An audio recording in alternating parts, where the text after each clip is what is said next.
And in this hour, this will all be exposed by some pretty good game designers and developers. So this is going to be cool. So please stay in your seat or take a break and then go back to your seat.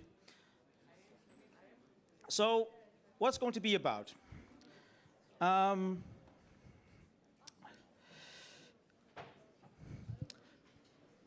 In a couple of minutes, Pippin Barr, Claudia Molinari, and Csongor Baranyai will talk about the process of making games. And they will discuss their takes, their approaches, their trials and tribulations on the whole thing, on the whole process. And there is this expectation that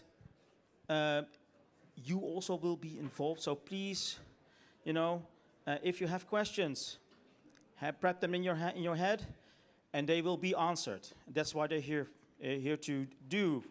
So, how are you doing? Okay, cool. So, so again, it's an hour. So just to keep in mind, this is going to be a thing. Who wants it to have it to make 20 minutes? I mean, we can do a shorter version if you want to, though. 2 hours. Okay, so cool. So, yeah, ready? Oh, okay. Yes. No. Okay. I'm just gonna. So, how do we find the talk so far? Is that good? Okay. So,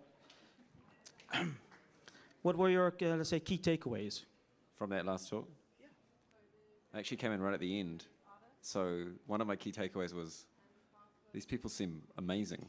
I'm interested to learn more. Did you just make a pun there? No, that was all you. It's always me. So, are you a developer yourself? Not yet. Aspiring? Yeah, moving in that direction. Why? Because their games are amazing. That is true. So, hey, hi. Hello. So, how are you doing? I'm doing good. So, how are things so far? I arrived like 10 minutes ago, and so far they've been great. 10 minutes, wow. Already getting the great vibes. You're especially coming from this talk? Well, somewhat. I wanted to hear Csongor speak about his beautiful topics. Oh, Csongor. Oh, interesting. Okay, cool. So what's your connection with him then? He was my professor. Oh, I see. Never enough. I see. Okay, cool. Okay, so what do you hope to learn from this? I just want to hear him start his endless talks about. Oh, is he that kind of professor? Yeah. Oh, okay, cool. You ready? Should I try to get into the rhythm? Hello. This works. Before you start talking, a round of applause for this panel. Get things warmed up. Take it away. Hello. We are introducing ourselves after each other, but I think I will try to do some kind of a small intro. Thanks, Luca, for making the connection already. My name is Csongor Baranyai, and I am here because I am the curator of the Devolution exhibition in Atelier 5, which we do since a few years already here together with Amaze, where the whole idea is to exhibit the development process of games. And here I try to open the web page, just that you see that we are doing this since basically a few years already, and we have very lucky that over the years we have managed to have their different games and different developers to where we could had the possibility to observe the development process that they had. I feel, sorry, I just want to mention this once. The light is, let's try to do this all session very casual, so feel free to jump in all the time, but I feel that the light is hindering me from seeing you, but we will solve this somehow. This is the panel that basically connects to the whole devolution idea, and I feel, what we want to do is that we want to talk about development process and how they are happening, and one of the metaphors that I often use is also this whole, I need to stop myself, but I often use this growing metaphor for the game development process as some kind of a, I think it's an interesting thing how the games are not like planned so much, but more like just doing things on themselves, and sometimes they are there and sometimes they are not there in the end. By thinking also in the last days about why am I doing this? So I think that's some kind of a, I just have some kind of a old fascination on this, and I just wanted to very briefly also talk about, introduce myself in a not just evolution self, and I realized over the last days, do you know these moments where you do something since a lot of years, 20 years, 20 plus years, and suddenly on a morning, yesterday, I had an insight of, this is even going much more back in time than I thought that it is. So if I wanted to show you very briefly also my web page. This is how my web page looks like.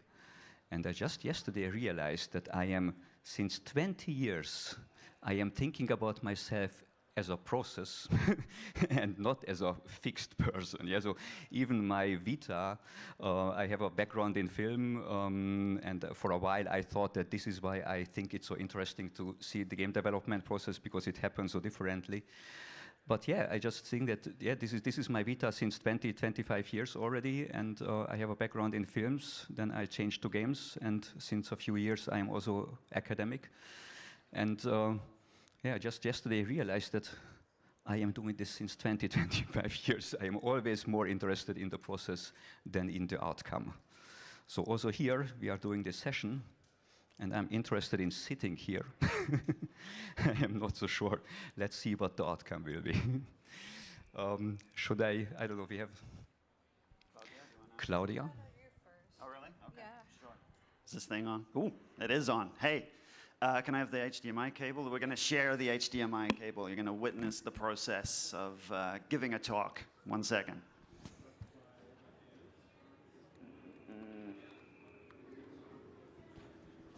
Let's see if this works. Because if it doesn't, then we got a problem. Uh-oh. Do we have a problem? I'll just introduce myself quickly, then without a visual aid. So I'm Pippin. I make... No, it's okay. It's fine. This is part of the game development process, is that everything goes wrong. We're going to talk about that at least somewhat, right? We'll have somebody sort of doing stuff. Oh, that's fine. So I'm Pippin. I make games. I've been making games since like 2011 or something like that. And I'm one of the weird things for me is I'm also a professor at a university. Oh, look, there's my website. So I have this new relationship to games over the last few years where I have to seem like a professional person justifying having a job, and I want to make weird video games.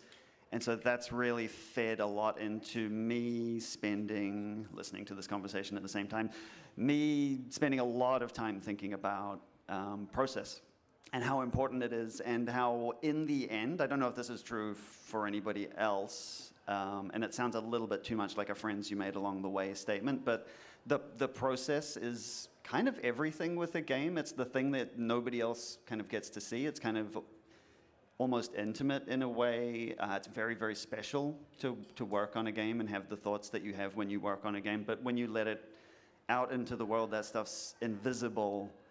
And so one of the things I want with this panel, and I'm excited to talk to Claudia and Csongor about, is making process visible and making that kind of be part of the thing that we get to see when a video game appears in the world, is all of the labor and the love and the swearing and the existential crises that come along with it.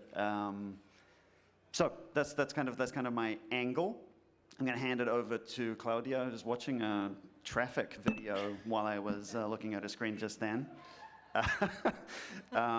to introduce herself and the kind of one of the core components of this talk at the same time. Okay. Hello, everybody. Thank you for having me. I was looking for a little video to explain to you how I feel in this kind of situation. Have you ever seen those videos of people being kidnapped by car garage? Did you know, they're walking and then there is a garage opened and then the door slightly and they're getting kidnapped. This is how I feel here, because I feel an intruder. I feel like someone that I shouldn't really be here, but I'm here. I'm very fond of Pippin Barr's work. I've always been, and I've been knowing Csongor for like 5 minutes. Okay, so, but this is who I am. My name is Claudia. I run a studio in Italy called We Are Muesli. I don't know how many people know it, but maybe nobody. Oh yeah, ooh, cool. So there is also someone here that knows me. Cool. We make experimental games. And we have been doing this for the past, let's say, yeah, this is nice, the eyes are moving. For the past 10 years, actually 11. And we work mainly with cultural heritage, which is something very big in Italy. You know, Italy is all about art and, of course, also very bad topic like fascism and things like this. But there is also lots of art and lots of cultural heritage. So 10 years ago, me and my partner, Matteo, who is, you can find ourselves, you can read more here on our, yes, this is us. We thought that maybe we could combine our design skills and started to work and use game design in service of cultural heritage, which is something very weird, above all in a country like Italy. So I also teach,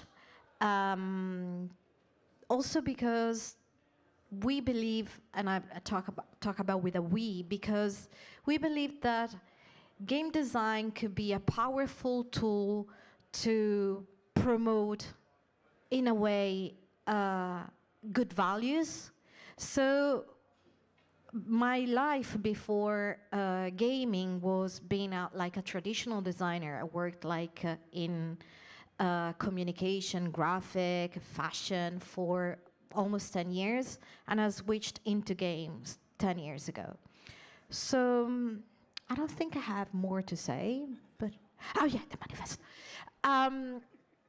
Sorry. I'm feeling a little bit like, okay, I'm feeling kidnapped. But anyway, a few years ago, I was struggling a lot with my work. And you know how creativity goes, right? You have an idea, you feel very excited, then you kind of feel this energy that goes up, but when you're starting to work on it, then all the difficulties, you start to kind of see more problems than solutions. You start to feel like you are overwhelmed by the process, and I was overwhelmed by the process, and also a lot of different problems that being a designer was arising. So I wrote a little manifesto that it's called Mindful Game Design Manifesto. It's free, you can download it on HIO. Maybe I can just like, mindful. I should have done it before. Sorry. It's not even on this H driver. Yes, there it is. And yes, it's 35 points that I wrote especially for myself. I wrote it for me. I didn't write it for the others. And in time, it got a little bit of attention, very tiny attention. From time to time, I receive people say, "Oh, this is really nice, it really helped me." And a few weeks ago, Csongor and Pippin invited me in a conversation, and the framework of this talk, it's around the manifesto. So we're gonna spin a wheel, and you know, like the Wheel of Fortune, and those 35 points are going to pop out, and we're gonna have a collective discussion like we are. Am I being too Italian like this? Okay, maybe, yeah.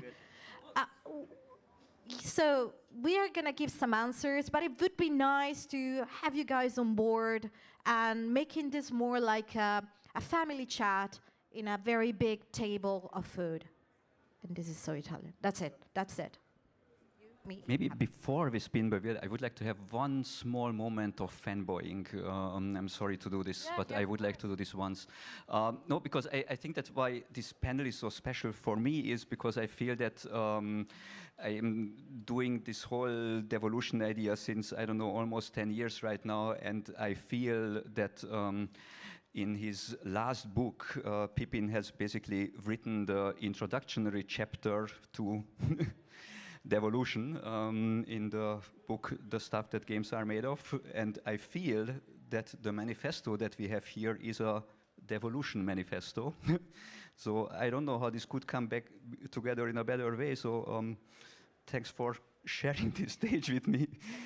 Thanks for learning from you, and let's do this. Can you spin the wheel? I can spin the wheel. Can I spin the wheel? You have the Can you go to the website spinning the wheel? I'll type it. Yes, thank you. Process. I would like to mention that the spinner was built by Pippin in the last few days.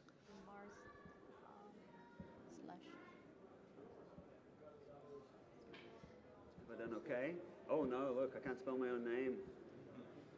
You know, me neither. In emails, when I sign my name, I'm always like wrong. Okay, spin that wheel. I spin the wheel. Oh, you don't hear the sound.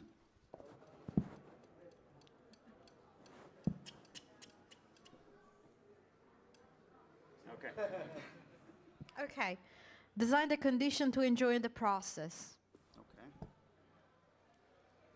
I actually had a quick question. Maybe, sorry, this is completely inappropriate to derail right away, but I wanted to ask about the manifesto. When you wrote it, was it like a dark night of the soul and you kind of wrote it at 2 a.m. quickly, or did you write it over like an amount of time, or like how did it come out? It came out like in a dark night with the thunders and ghosts like knocking on my windows, and and at that point I was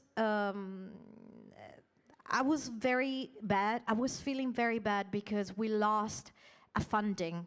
We were in the process, I don't know you guys, how you find your means of surviving if you do secondary jobs, but making games, above all for indie studios, above all in Italy, I don't know in your countries, it's very hard. So finding means for surviving and being able to buy food and things like this could be very difficult. So I was sure we were securing the funding, but then we didn't, and I was really, really sad. So at that point, I needed something to remind myself that actually it was okay. So that feeling of despair is part of the process. And I have this thing that I say to myself, even though I consider my life like part of a movie, of my own little movie, like I have my movie inside myself, and I said, in the movie, would I make the main character feel and experience this? And the answer was yes. In my movie, I was making my character in this kind of despairing situation because it looked good. So yes, I don't know if I answered, but I hope so. That was great. Can I borrow the dongle Csongor? Yeah, yeah. It felt like a Dark Night of the Soul, which I think is perfect. Yeah. One sec, I'm going to try this one. If this one doesn't work, I'm just going to tell stories with no visual aids, and that'll be fine as well. I'll paint beautiful pictures with words. But let me try. One more. You want me to share send it to me? I think it'll just be more hassle than it's worth. So many choices here. It's here.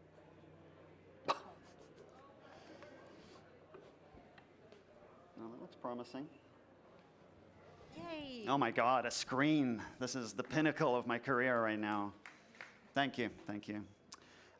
So I anxiously, when I spoke with Claudia semi-recently, I was still in Montreal at the time, she has, and I'm sure you'll see it, this amazing PowerPoint of thoughts and images related to all of the points. So this is I'm a computer scientist by training, so this is my equivalent of a beautiful PowerPoint deck as a You put markdown. emoji, which is cool. It's a markdown file with emoji. So that was my my attempt to be more like you.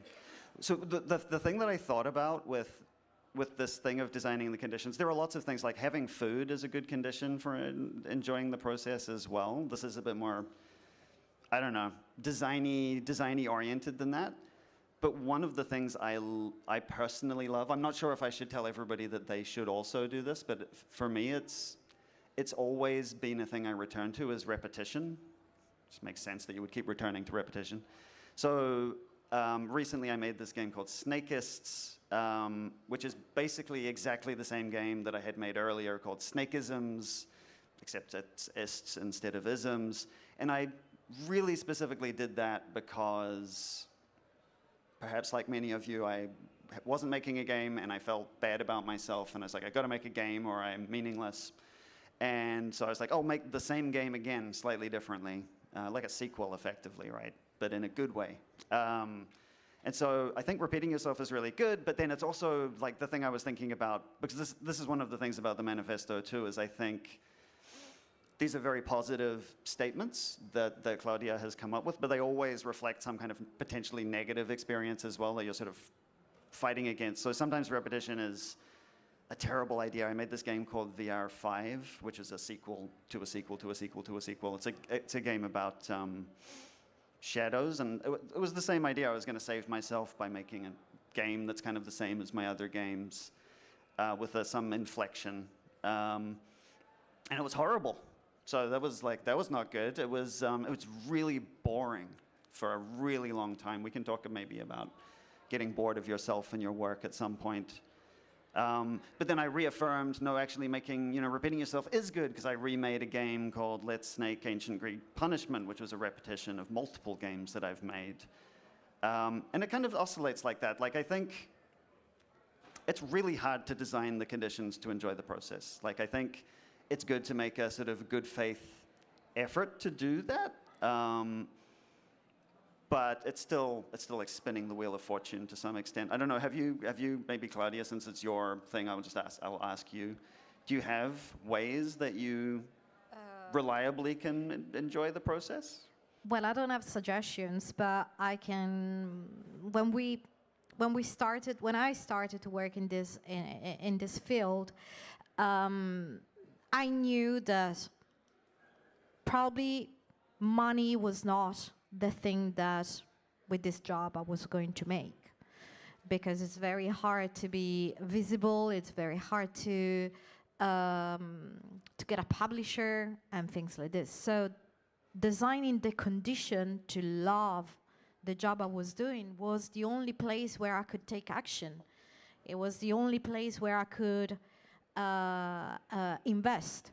So when we started at We Are Muesli with Matteo, we decided that we had to definitely make the process the coolest part of our games. I don't like my games. I mean, I do in a way, but I don't actually like to arrive to the point that my game is shipped, because I love what happens in between. So I can show. So at the beginning, now we have a child and it's a little bit more difficult. I have a 6-year-old who is around.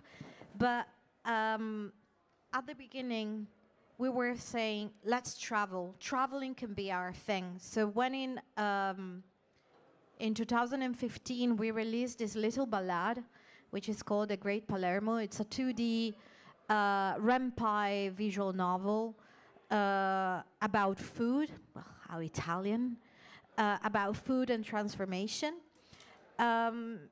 We decided, it was part of an art residency, which is so weird. Like, how many art residencies there are about games in the world? I think very few.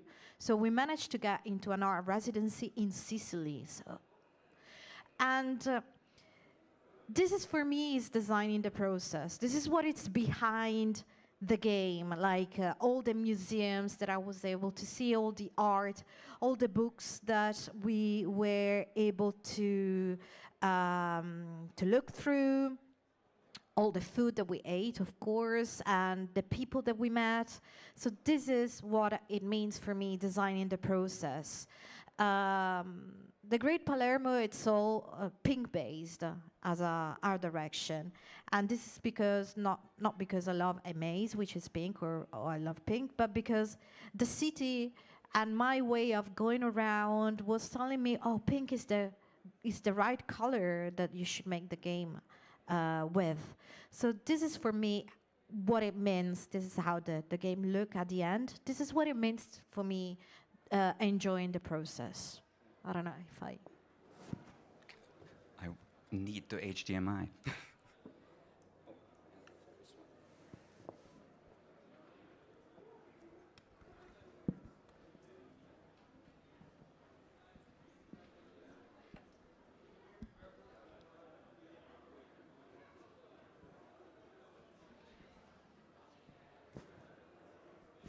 I feel that, I don't know, I almost questioned if the whole system that you set up is random, because I feel that this number 10 is a perfect first starting point, I have to admit, almost like too good. No, but I feel that, I don't know, this enjoying the process is such a delicate thing. I also yesterday thought that maybe this is also just about nothing else than easy things like, so very hands-on things like tool development or something like this. Yeah, so make your own stuff that you can have fun with the project. Yeah, this is so hard to keep some kind of a freshness towards it. And I very often feel that also, and as an academic and as a professor, I often observe students developing games and they are like banging their hands against problems, and I often feel like, no, do the opposite. Don't stress out. Try to make something that makes fun. Experiment more. Have fun. And I like also that you have, I mean, we have in the preparation, we have talked a lot. We all, sorry, I mentioned this once, we all three have children. They are growing up and we are all observing all children. And I feel also very often that this has also like this big, yeah, so I don't know, let's just learn more from children. Yeah, they are like the natural game developers to some degree, and I feel that very often we are forgetting this. And I thought that I wanted to share with you one project. Again, as a professor, I don't have so much time to develop games anymore, but there is one project that is very near to my heart, which I developed together with my children. And this was one of the most amazing experiences of my last 5 years, or I don't know.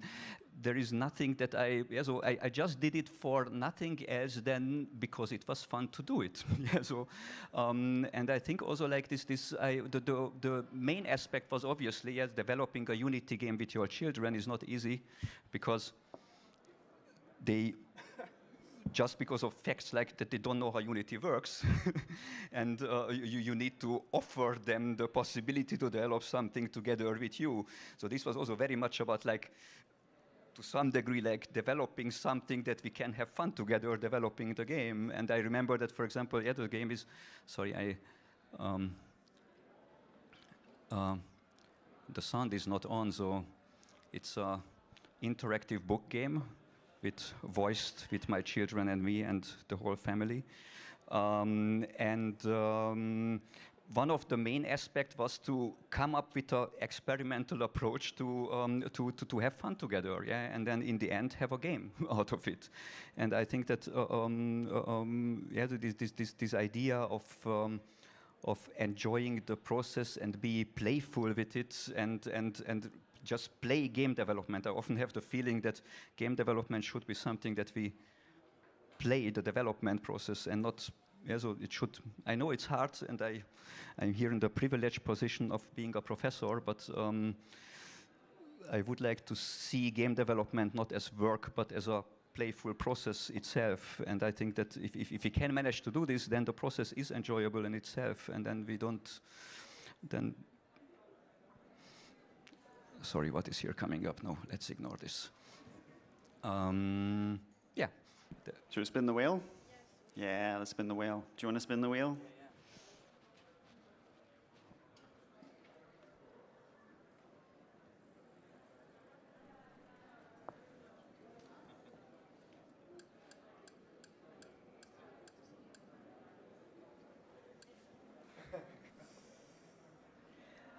I love how this is built. It always. I love this moment of tension.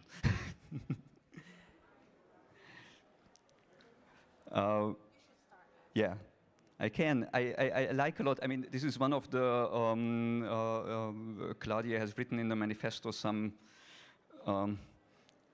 points that are belonging together. So if you read the manifesto itself, then you will see that, for example, this one is basically together with 3 other ones or 2 other ones allow culture in and art in. I have to admit, I like a lot, especially about this, that this is like, I like a lot the word allow. I don't know how you came up with it, but or what was your initial idea in this, but I feel that, I don't know, this exactly this opposite idea of yeah, it's not about, we don't need to, sorry, I'm jumping on the 2 other ones because I feel that they are maybe the stronger or easier words. But yeah, so we are not. Yeah, let's not make art. Let's allow art to happen. Yeah, so I feel that this is something that we need to do much more. I don't know. I have just like a small anecdote from the last few days with you. Basically, I have to admit to some degree, all this panel, how it came together, I feel that, or all intention was to let's allow some creative chaos here on stage. I'm not sure if it works. That's something you need to tell us in the end.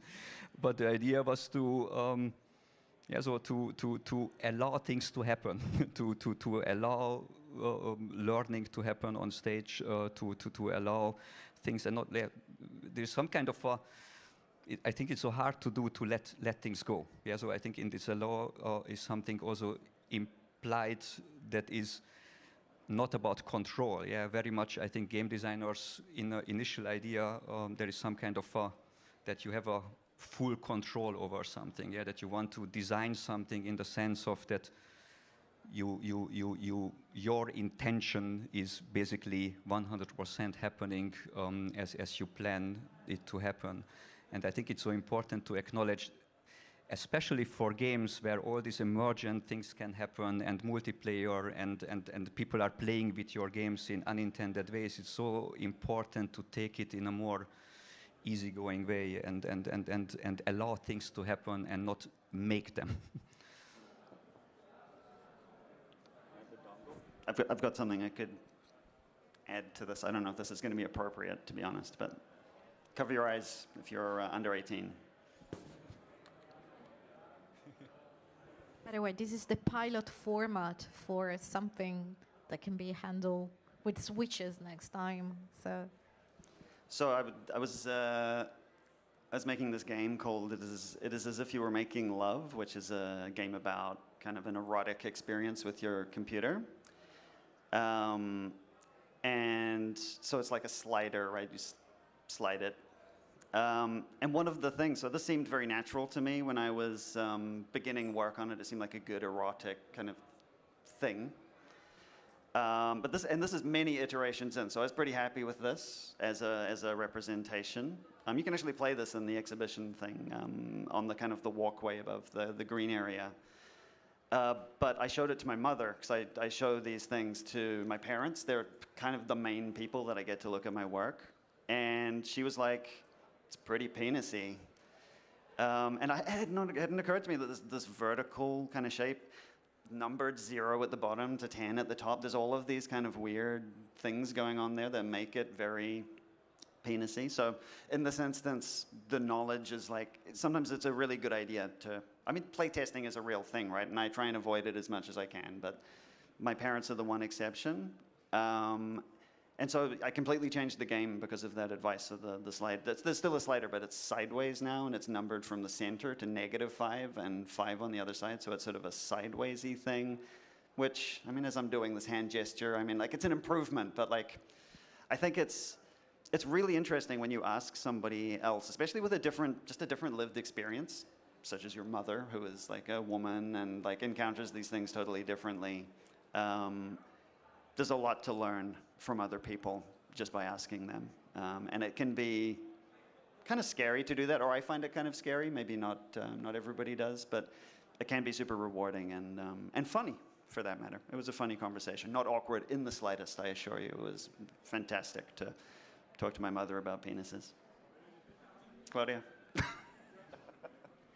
Well, when I wrote this point about letting culture in and things in, I used aloud because especially I need to state that I live in Italy, and in Italy it's very difficult to make games Italy, it's a country where design has a specific kind of realm. Like you do product design, fashion design, food design, boat design. There is so much attention, but not on games. So when I wrote this point, actually it's part of 3 points, like culture in, art in, and knowledge in. I was making a course about the intersection between video games and history of art. And I was kind of mesmerized about how many points of contact video games has with the timeline of how art has expressed itself within time. And you can see this timeline here from Altamira to, I don't have the Catalan's banana. I don't know if you know this piece of art, but there is so much going on. There are so many things that at point of contact. And I think that I see 2 distinctions between games and culture, because I come from a country where these things are very like polarized. There are games that are made for children, it's very biased, those kind of things that probably in Germany are now overrated. You don't have to establish every time you talk in a panel. I do lots of conferences in Italy. You don't have to establish every time your role and why you are here and why you are making games. Probably in this country, games are already part of a system that works. But in my country, I need to make sure that people understand that games can be art and can be a powerful source of art, a kind of incredible way of expressing feelings, emotions, concepts, and even like deep and very dark topics. And this is what it means to me, allow. It means like going back and going forward on a timeline of what happened before and what will happen in the future, and trying to be as much coherent and creative as possible. So this is why I wrote these 3 points. I don't know if it also visually, it helps to see all these connections. I think it perfectly matches, because I also wanted to ask you this question of, I mean, Pippin asked you already about the manifesto, but I feel that a manifesto always has like this, you want to change something. It's like a statement to how it should be. And I have to admit, I felt that there is also some kind of a sadness to the manifesto regarding that this is how it should be. Yeah, so why did you needed to write this? Why is this not how things are? I just want to make a point about why I selected these pieces of art are because most of them have been neglected and rejected from the history of art. So that's I find the association very beautiful, and it really sometimes going back to my notes. Those are my digital notes. I make a lot of digital notes. Probably everybody does, and sometimes going back to my digital notes allow me to allow me to express myself and be present. Should we spin that wheel again? Let's spin the wheel. And it's like it's getting to about the time where we might have to start asking you all to speak to the wheel as well if you're up for it. So be ready for that. Okay, I can spin the wheel. Yeah. Oh, sorry.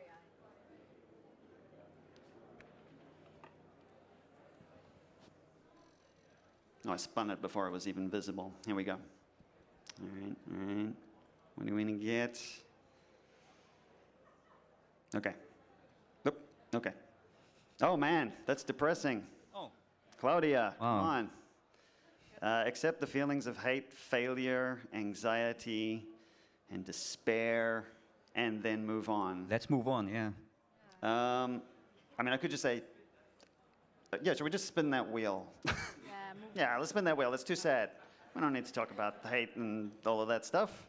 But it's real. Like, I mean, we all know, right, that that's super real. I think we kind of covered it. Yeah, I'm okay. We'll keep spinning. We'll spin the wheel again. Yeah, Yes, yeah, please. absolutely. Throw up a hand if you want to ask a question. You got a question?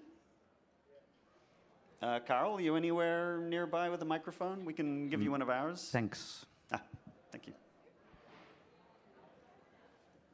So the last 2 points we covered, like allow good intentions, Stuff allow in. culture in, and also design the conditions of the process. They are like go hand in hand, because if you don't design the conditions of your process, you can't allow the culture.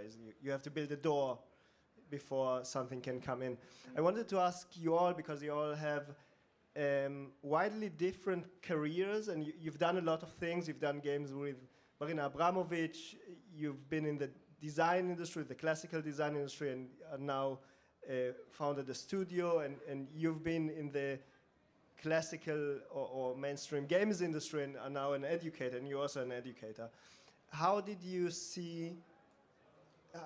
design, or how do you think about the conditions of your process as people in the games industry, and how you design for them? Because obviously it's not only about designing the process of a game, of game development, but also the process of designing your career. How do you decide what to allow inside your career and what not? For example, why, Pippin Barr, why don't you go and work for a mobile games company? And Claudia, why don't you go and be a professor? Or maybe you do teach, but I mean, what led you to make the decisions and to build the conditions of your careers? Sorry, I just have the I'll feeling. defer. Yeah. This is a perfect question for one aspect of my life that I wondering about myself. That I think the biggest decisions that I ever made in my life, a few ones in the last 20 years, I always have the feeling that I made them fully randomly with a playful approach, I have to admit. In the moment, I can't decide. Yeah, so if in the moment I'm staying in front of something, it's like I can't decide this. The only decision I can do is that, who cares? Let's do it. Let's try it out. The only answer I have is, let's try it out. And after 5 years, I am a professor, and I need to check, am I okay with it? And then I maybe need to adjust or something like this. But the decision, the moment when the path has switched from one to the other, I always have some kind of a playful approach to this. Obviously, that's not an easy to do thing, yeah, because it has an impact on a lot of people around you. Moving to another city, all these type of things. But I remember that all these moments are always like, let's just do this. I don't know. I have no idea how it will work out. Let's just try it out.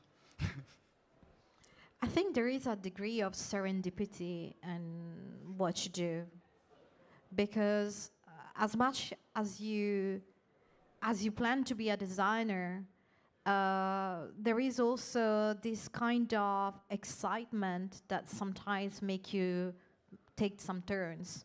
Like, for example, I could have worked in commercial games, and I decided to work in cultural games, because because when I work in cultural games, I can work with places like this, and this makes me very happy to see historical sites and do experiences to make these old places lively again. So it happened. I think about serendipity a lot, but I think also about zemblanity, which is the contrary of serendipity. Sometimes also, when can I say shit happens? Shit happens. Can I say that? I say that. So you are planning, and then zemblanity is on the other side. It's when you're planning to do this, but then, like, for example, this is just like what happened to me in the last couple of months, like this and that, and this one also, and also this. So all those things in the past 7 months, they made me go, to change the course of my design. This is obviously very physical, but you also have a creative process and sometimes you also have gut feelings like, this is not where I really want to go. And I really trust my stomach a lot. Like, I really trust what my body is telling me. And I think my body is the best way of, is the conduct, so that's how I ended up where I am now. I love how you keep passing me the microphone. I could have two. It's because in Italy we have only one. So we have to share just the whole country has one microphone. You just take it from event to event. Yeah. Okay. I'll try and speak to it super briefly. I think it's a very valid and it's a good question. I think there's two main things. Privilege is one of them. I've been just super lucky, basically my whole life, I guess, in many different ways. But one of the biggest things for me was when I discovered I really was into making games, because I thought I was going to be a novelist at one point. That didn't work out. My wife, Rila, was okay with the idea that I'd be working part-time and just kind of making these games. Like, that's when I did stuff with Marina Abramovich. That's when I made a ton of stuff. And without that, I don't know if I would have built up the same kind of like relationship to games, had that same amount of time to really orient myself towards what I was interested in. So I think that's an unfortunate and huge part of what happens. And as for why I don't just go and like work for Nokia or something, I had this experience. It was during my sabbatical, another amazing privilege that you can have as a professor sometimes, not always, as Csongor told me yesterday. I did this residency with Google Arts and Culture, the art washing wing of Google, where they do that, and I helped them. And it was really hard to work in a corporate environment with the kinds of stuff that I'm interested in doing, even though they were super supportive. They wanted me, they knew who I was, they wanted me to be there. I came up with these weird ideas, but then I always had to talk to the director of Google Arts and Culture, and he always wanted it to be more like a standard video game. So I wanted to make this game called Staring Contest, where it was literally, basically, the game just brings up a PNG of the Mona Lisa or whatever, and you stare at it, and that's it. It's kind of looking at a photo, really, but it never blinks, so you always lose, right? You always lose to these famous artworks. But they made me add so much stuff to it, and like I had to use frameworks, and it was like, there's a lot of that, right? So I think a lot of stuff gets in the way if what you're interested in is this kind of weirder stuff, like the amazy stuff to a large extent as well. And and I've been talking to Samuel at the back there, fledgling game designer. Yeah, the world needs to make some fucking space for people to do this stuff, right? Art is important, and the world is increasingly not agreeing with that statement. That sucks, and like that we're all here talking about these things, and that Claudia, we've got this manifesto, and manifestos become kind of reified by talking about them and feeling solidarity about them. That's so important, I think. So yeah, thanks for that question. I think it's really valid. Are there any other questions? I mean, I can keep spinning that wheel, but maybe we don't have tons and tons of time left. Oh, yeah, we've got a question. Thank you very much. I have a question. It was so inspiring in the beginning. You were talking about that you love that to see the process after the game is out there, and that usually this game is there and process is like not visible, like as if it was never there. Can you give maybe some example of the game that is out there, but you can still feel this process? You can see it. That you can. Yeah, that you can. Well, that it is there.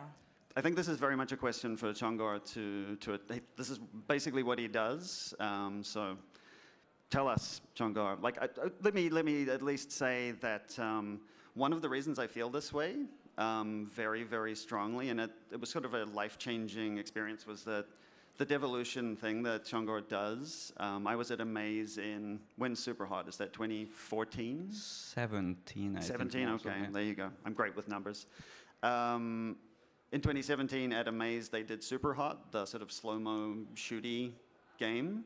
And they had my memory of it, it was in a basement, because this was like a different maze. It was very gritty and dirty, and it was great. There was like a series of computers with different builds of Superhot, so you could see like the prototype, the early prototype, and you could see it changing. I think there were some notes that the developers had maybe written as well. And as a person who makes games, obviously I know that games take place over time. But to see that like acknowledged in a public space and to be invited into that process for somebody else is, I think, really special. And that, like I say, that changed things for me. I used to always document my process, but now I document it arguably obsessively and in a problematically like complete way and make it all public, because I think that there's something really important about being able to see everything about what happens. So Csongor knows everything about this because this is the garden that he's been growing over these years. So maybe you can tell us about it. I have to admit, I'm not so exactly sure if I fully understood the question, so if I'm answering in a strange way, feel free to add to this.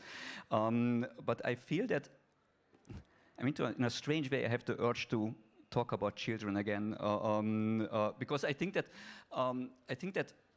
I have to admit, it's so strange that we are living in a world where people are considering games as something that is finished. I think that the idea that a game is ever finished is such a strange one for me. Yeah? So I don't get it why we are doing this. I get it that we needed to go there, and there was this idea of whatever gold CD, whatever, yeah, and there is a release version. But I feel that even the idea of nothing else than a first day patch or something like this is a strange way contradicting the whole idea that the game is ever finished, yeah. And I don't know. I feel that also like a game like so I'm just like trying to open up the whole range basically, but I feel that, for example, Fortnite is in a strange way. Yeah, so can somebody tell me what Fortnite is? I think you immediately need to add to this, okay, when? When was Fortnite? And I think this is some kind of, it's a strange thing. Yeah, obviously it's connected with a lot of monetization issues that we currently have, and I feel a lot of big companies are struggling with this idea of how to monetize a game that is always changing. I would consider Fortnite as one approach in this. I'm not sure if it's the right one, but at least it's some kind of ever-changing approach of let's do this forever. And I feel that, I don't know, very often games are, yeah, so I feel that even, again, it's basically the opposite. Yeah, so for me, it's hard to understand how a game how it can be fixed, basically. And I feel that, yeah, I don't know, so sorry, I just like try to jump here on Superhot because Pippin was mentioning this, but yeah, Superhot is also, yeah, so it's strange because people are thinking always like there's this one Superhot. It's not, yeah, Superhot is like turned into some kind of a bigger thing that, yeah, it's like a network of DLCs, new versions, updates, patches, variations, more successful variations, less successful variations. So I think if you think about Superhot as some kind of a branching web or something, then, sorry to say this, but I'm coming back to my more gardening metaphor again of this is like dead branches, more living branches, dying aspects, more living aspects. So there is so if you think about this in this way, I think it's a perfect explanation. I just recently have realized also that I think the interesting thing is when a game is escaping this product thing. Yeah, so it happens not too often. Obviously, a game needs to reach a certain state for this. But I don't know, just think about something like Tetris. Yeah, so I mean, we are talking about Tetris like now as a, yeah, I don't even know what it is, yeah. but is this a thing? Yeah, I think all of us have played a different version of Tetris. I'm quite sure about this. It is escaping basically this one thing. Yeah, so it is a very strange structure, and obviously it is very hard to make a living out of it. Yes, because how do you sorry to say this again, but monetize Tetris? Yeah, how do you control this in a way that it's living on forever? Have I answered your question? Sorry. I give a short answer, I hope.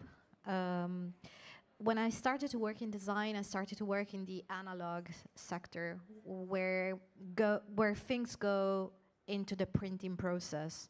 So my anxiety was finishing the layouts and getting them into the print process.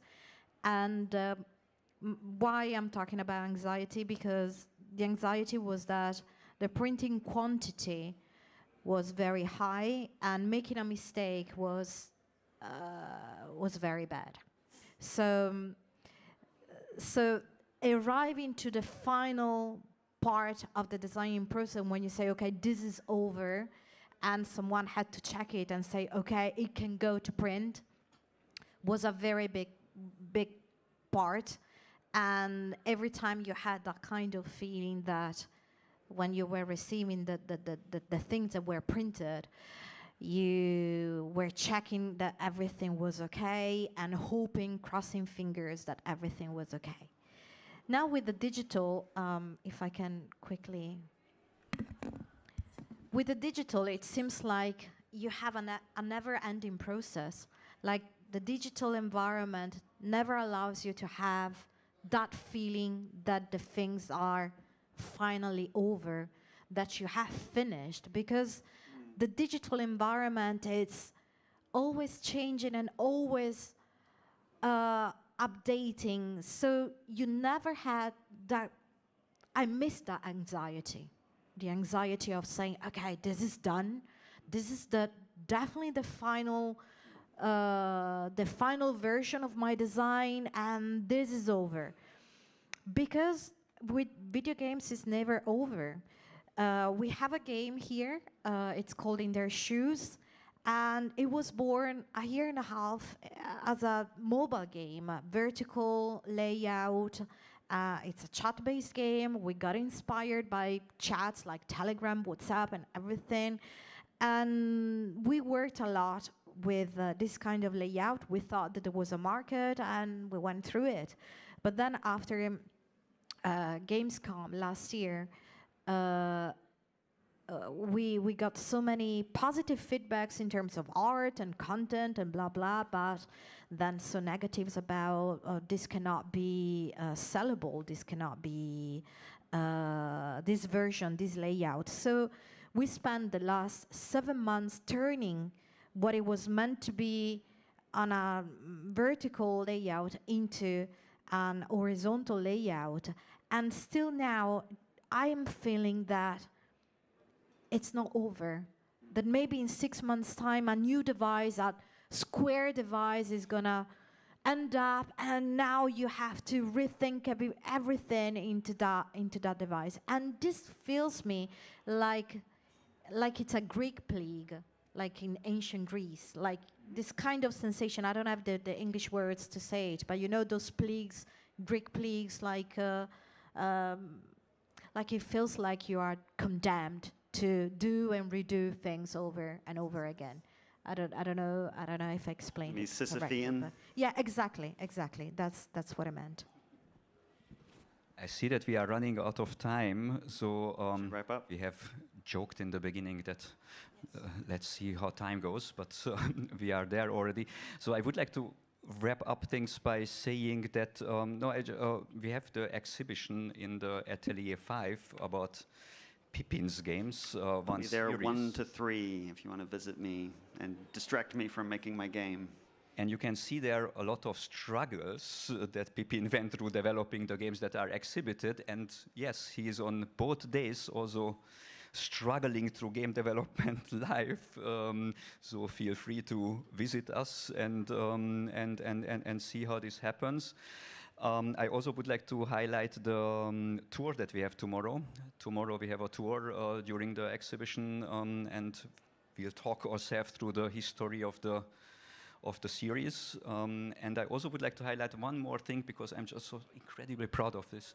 These are cool. We have printed out all Pippin's struggles developing his series in a beautiful set of booklets, and added a new booklet on it with us being struggling on what to do in the exhibition. And you can read yourself through almost 350 pages of struggling on a literate levels. Feel free to take a look at it. I think it really turned out very nice. And yeah, thanks a lot for both of you. Can you spin that wheel one last time, then we can take one last thing home? One sentence answers. No answers. We'll just leave. Even better. Even better.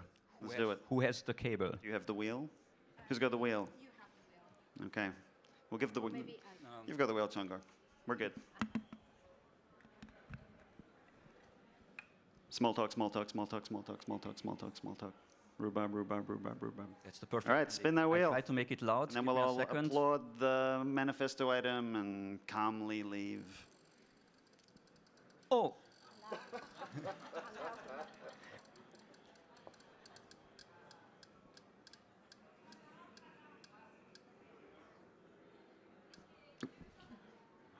Yeah. Yeah. Nice one.